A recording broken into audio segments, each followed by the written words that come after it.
গতকাল এসআইআর এর প্রথম তালিকা বেরিয়েছে এবং সেই তালিকা বেরোনোর সঙ্গে সঙ্গে কিন্তু পাড়া মহল্লায় একটা আতঙ্কের পরিবেশ তৈরি হয়েছে এবং এই আতঙ্কের যথেষ্ট কারণ রয়েছে। কারণ আমরা যখন দেখতে পাই যে একটা মহল্লার ৮০ বছরের বৃদ্ধকে এসআইআর এর লিস্টে অ্যাডজুডিকেশন হিসেবে দাগিয়ে দেওয়া হয়, আমরা যখন দেখতে পাই একটা ৯৫ বছরের বৃদ্ধাকে এসআইআর এর লিস্ট থেকে নাম ডিলিট করে দেয়া হয়, আমরা যখন দেখি পপুলার জনপ্রিয় একজন মানুষকে, যিনি দেশকে অনেক কিছুই দিয়েছেন বা সমাজকে অনেক কিছু দিচ্ছেন, তাদের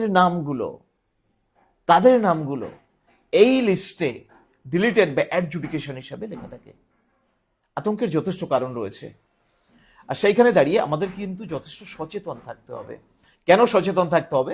কারণ দেখুন, নির্বাচন কমিশন তো না, নির্যাতন কমিশন। এই নির্যাতন কমিশন সাধারণ মানুষকে যেভাবে নির্যাতন চালাচ্ছে, সেই ২-৩ মাস থেকে এসআইআর এর ঘোষণা হওয়ার পর থেকে লাইনে দাঁড় করানো থেকে শুরু করে এই বাংলার কয়েকশো মানুষ মারা গেছে এসআইআর এর নামে।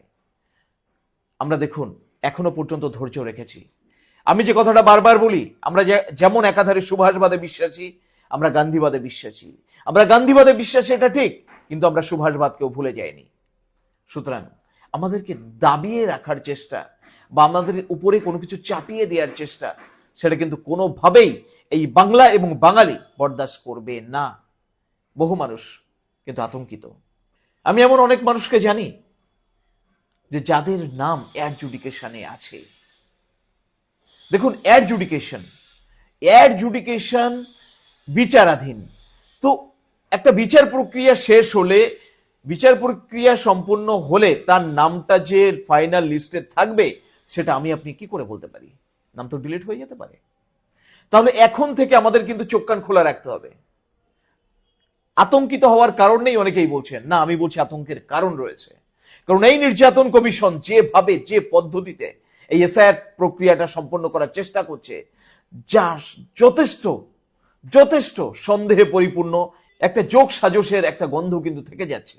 কারণ আমার মনে হয়েছে এই নির্বাচন কমিশন যেভাবে লিস্টটা বার করতে চেয়েছে, সেইভাবে প্রথম থেকে নির্বাচন কমিশন কিন্তু এসআইআর এর ম্যাপিং এর মাধ্যমে, ২০০২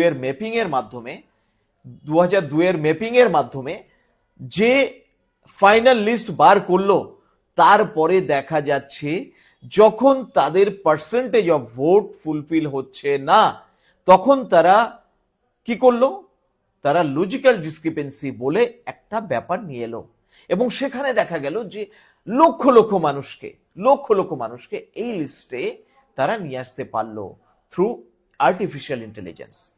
তো যেটা আর্টিফিশিয়াল ইন্টেলিজেন্স দিয়ে তোমরা করার চেষ্টা করছো নির্যাতন কমিশন, বাংলার মানুষ কিন্তু এখনো বেঁচে আছে, বাংলার বাঙালি সত্তা এখনো বেঁচে আছে, সেই সুভাষের রক্ত এখনো কিন্তু বাঙালিদের শিরায় শিরায় বইছে।